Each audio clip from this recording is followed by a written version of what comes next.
Bonjour, bienvenue sur cette nouvelle vidéo test sur la chaîne de Papa Blogueur. Aujourd'hui, je vais vous présenter un disque dur externe gaming de Seagate. C'est le FireCuda Gaming Hard Drive de 2 Teraoctets. C'est un disque dur de gamer qui permet justement de pouvoir transférer ses jeux depuis son PC ou d'installer directement les jeux depuis son PC sur le disque dur externe. C'est vraiment, il est petit, nomade, très léger. Il fonctionne en USB 3.2. Il demande très peu d'énergie. Très intéressante, la fonction RVB.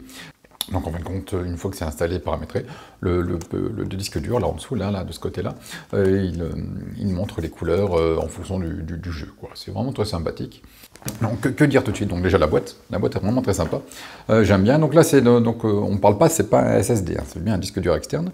Il existe aussi son grand frère, c'est un hub dans la gamme Seagate Gaming. Donc voilà, si on ouvre, il y a quoi dedans? Donc là, on a la boîte. Et on a pas mal de choses. Donc voilà, il y a encore des choses ici. On a donc la notice. On a ensuite un autocollant, enfin des autocollants, on peut découper, mettre un peu partout, même sur le disque dur si on veut. Et enfin, on a un boîtier plastique, là, comme ça. Et si on l'ouvre, il faut faire attention de ne pas le faire tomber. Voilà, donc il s'ouvre comme ça verticalement.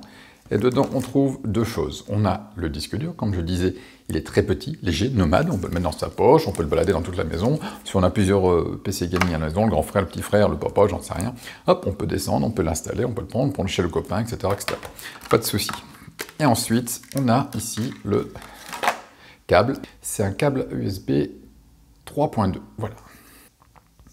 Donc voilà, ensuite, donc ici, si on ouvre, ici, là, je viens juste de l'ouvrir en même temps que vous.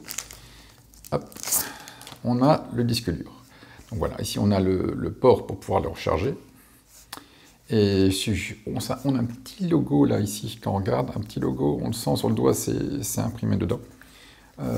Ensuite, au niveau du toucher, on a le logo Seagate ici aussi. Et au niveau du toucher, il est une sorte de satiné, c'est pas mal, il tient bien en main, il glisse pas, c'est pas mal, c'est mat. Donc maintenant, il faudrait voir ce que ça donne, il faut brancher. Donc voilà, je l'ai branché sur un PC.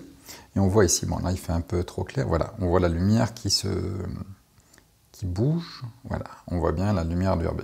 Donc en fin de compte c'est simple, hein, il s'allume, si on a le voyant comme quoi il est allumé, aussi, voilà, on a le voyant comme quoi il est allumé, hop, ça se branche simplement comme ça, et ensuite on peut le poser verticalement ou horizontalement au choix. Donc à l'intérieur, une fois que c'est connecté, il y a plusieurs dans le répertoire du Seagate. On retrouve plusieurs fichiers, dont le Start Erwin, donc à mon avis, voilà, ça lance le logiciel Seagate.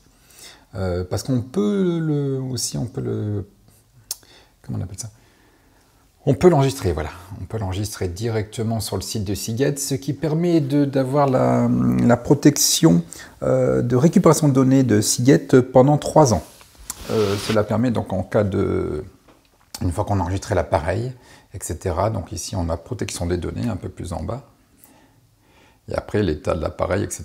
Donc l'offre Rescue Data Recovery Service de Seagate, une fois qu'on a enregistré l'appareil sur le site, ça permet pendant 3 ans, ce n'est pas un système de sauvegarde de données, c'est un système de récupération de données. Donc pendant 3 ans, on peut renvoyer l'appareil une fois s'il est endommagé. Donc là, si je le fais tomber par inadvertance, s'il se prend la flotte.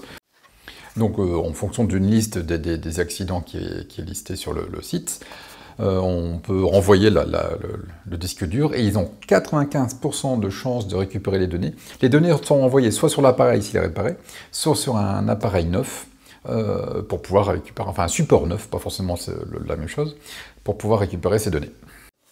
Donc pour pouvoir profiter de petites variations de lumière RVB, donc il faut bien installer l'exécutable Razer Chrome RVB.